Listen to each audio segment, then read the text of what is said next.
سلام دوستان، خوش اومدیم به این ویدیو. تو این ویدیو اومدم تو بازی فاتح جهان 4 با ایران بدیم و به فتح کشورها بپردازیم.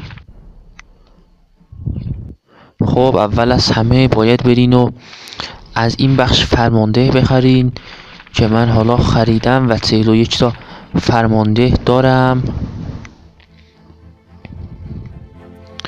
این گزینه رو میزنیم و وارد بازی میشیم.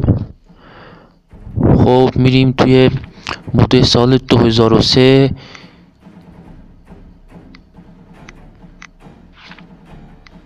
این 2003 بود. بله، ایران رو برمیدارم. ایران هم 2 ستاره هست. بریم ببینیم که با چه کشورهایی متحد هستیم و با چه کشورهایی دشمن هستیم.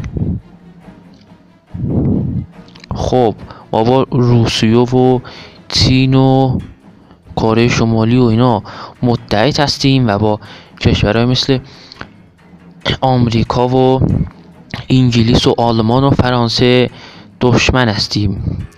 تو هم مرزمون هم با افغانستان و آمریکا و کشورهای عربی و ترکیه اینا و آذربایجان جنگ داریم. خب بذار اول فرمانده ها رو بذارم روی این تانجا.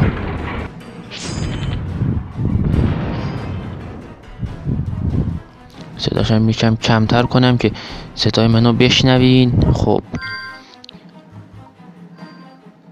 با فرمانده خیلی خوب میتونن بزنن سربازا. خب همین اول آذربایجان رو فتح میکنم و کشور آذربایجان به کلی نابود میشه. از این طرف با گرجستان و اینا جنگ داریم. باید آمریکا و افغانستان هم از این طرف فراموش نکنیم که خیلی خطرناک هستن. این فرمانده تخصص تانگه و یکی از تانک ها رو میدیم تا فرماندهی بکنه. اول از همه تو این بازی باید یادتون باشه که شهرها رو تصرف کنین، چون اگه شهرها رو تصرف کنین کارتون خیلی راحت تر میشه برای فتح.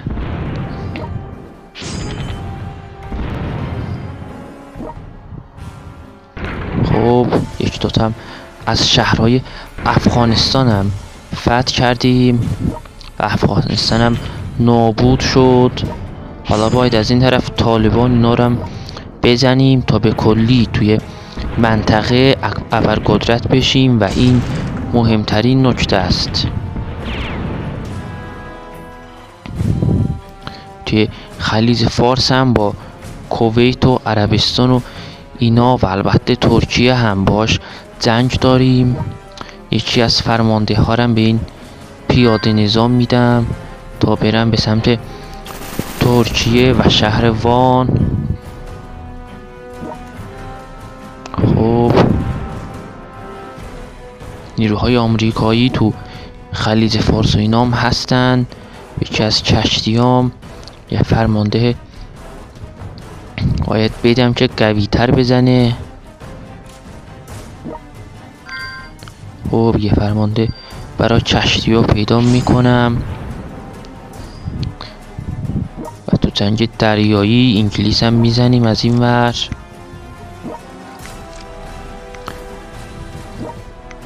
یه فرمانده برای اینم پیدا بکنم.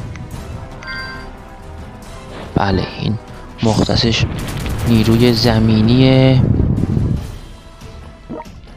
خیلی راحت فعلا داریم می‌جنگیم و میتونیم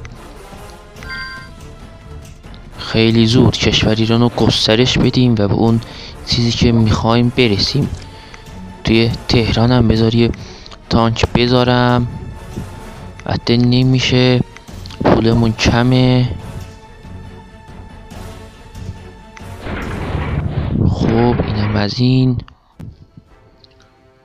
یه اتفاق خیلی بد برای ایران تو جنگ افتاده و طالبان رفته پایتخت ایران رو فتح کرده. میایم عقب‌تر تا بتونیم پایتخت رو دوباره برگردونیم. فکر نکنم یه دونه نیرو کافی باشه برای زدن نیروهای طالبان. خب تهران رو پس میگیریم. نباید رحم کرد به اینا، چون واقعا خیلی قویان و از هر طرف بهمون حمله میکنن. نیروهای طالبان هم با ایران خیلی دشمنن و البته که نیروهای قوی هم دارن. از این طرف باید اول کویت رو بزنیم و بعد بریم سراغ کشورهای عربی دیگه. یه دونه اینجا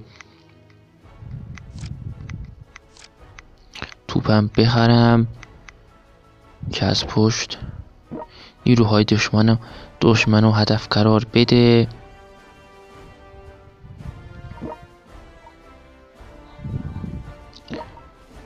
کم کم داریم دشمن رو شکست میدیم. گرجستان هم میزنیم و بله، گرجستان هم فتح شد. خب یکی از فرمانده ها رو بیارم عقب که توی ترکیه هم پیشروی کنیم و ترکیه هم بزنیم.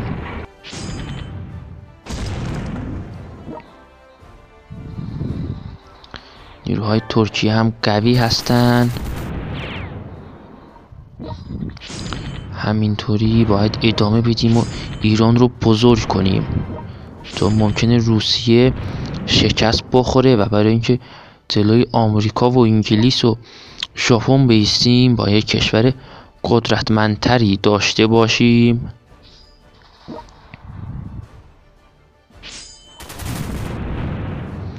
اول باید شهرها رو بزنیم تا بتونیم به اون چیزی که میخوایم برسیم. نیروهای دشمنم اینجا دور بزنم.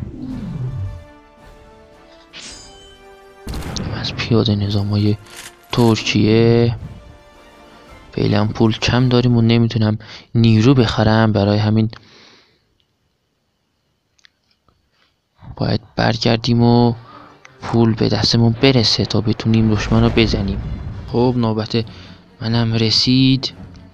طالبان افغانستان که از اینجا نابود شدن، یه نیروی آمریکایی اینجا بونده که باید اونم نابود کنم.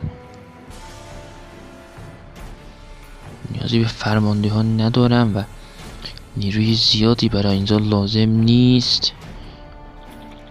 یکی دوتا تانک هم میشه کارو در آورد تو اینجا. بدونم حمله هوایی بزنیم رو کابل. بله، کابل هم تسخیر کردیم. این فرمانده هم بیاد تو جنوب تا پیشروی در کشورهای عربی رو آغاز کنیم.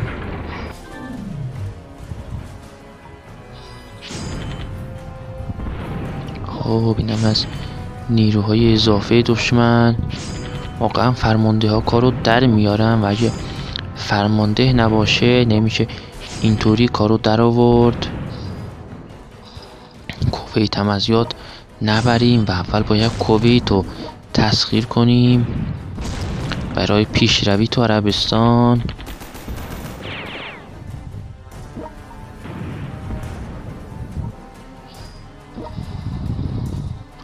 خب اینم از نیروی باقی مونده کویت و بله الان میتونیم کویت رو تسخیر کنیم و ادامه شهرهاش هم بگیریم. کویت رو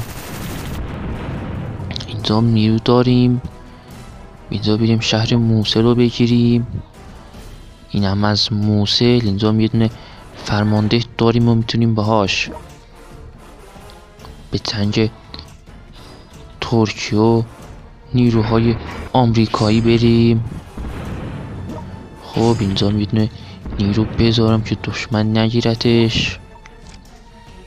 بریم توی شمال ببینیم جنگ چجوریه. اینجا که با روسیه هستیم و علیه ارمنستان میخوام اعلان جنگ کنم. شهر ارمنستان رو هم بگیرم.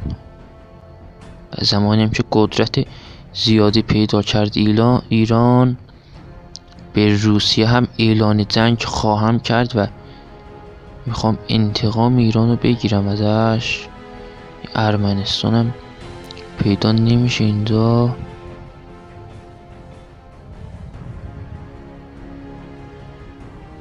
اینم از ارمنستان و بله اعلان جنگ به ارمنستان. یه دونه شهر دارن و راحت میشه گرفتشون.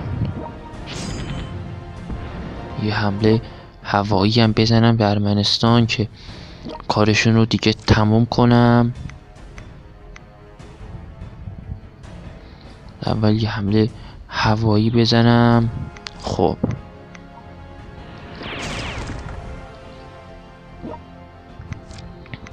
این هم از ارمنستان.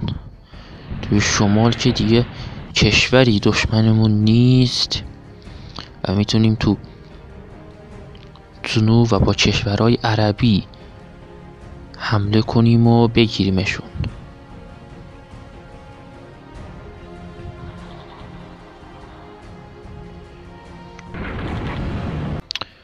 خب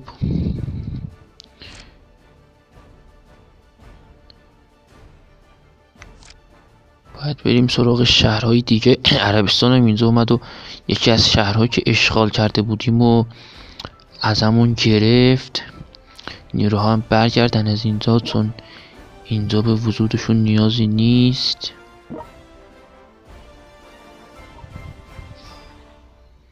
اول نیروهای عربی رو بزنیم.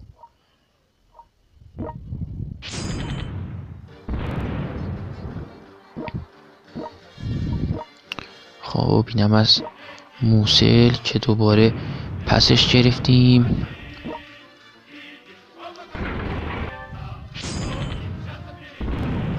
و کویتی که دیگه نابود شد کلن.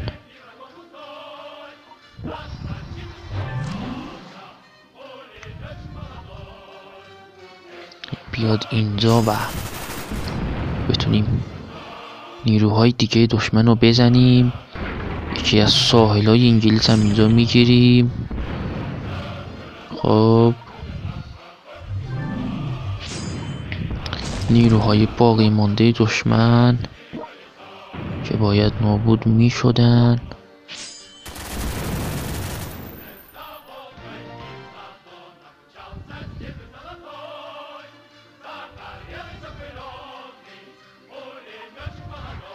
هندم اومده از این طرف با ما دشمنی کنه. یکی از شهرهای پاکستان اینجا بی‌دفاع انگار.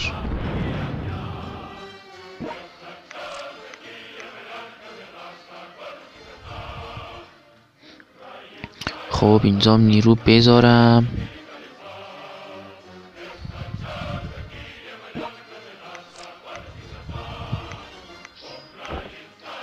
نیروهای استرالیایی هم اومدن تا مرزای ما. فعلا که خوب شروع کردیم. از این ور افغانستان رو شکست دادیم، تونستیم از این ور گرجستان و ارمنستان و آذربایجان رو شکست بدیم و از این طرف هم شهرهایی از ترکیه گرفتیم و کویت هم نابود کردیم.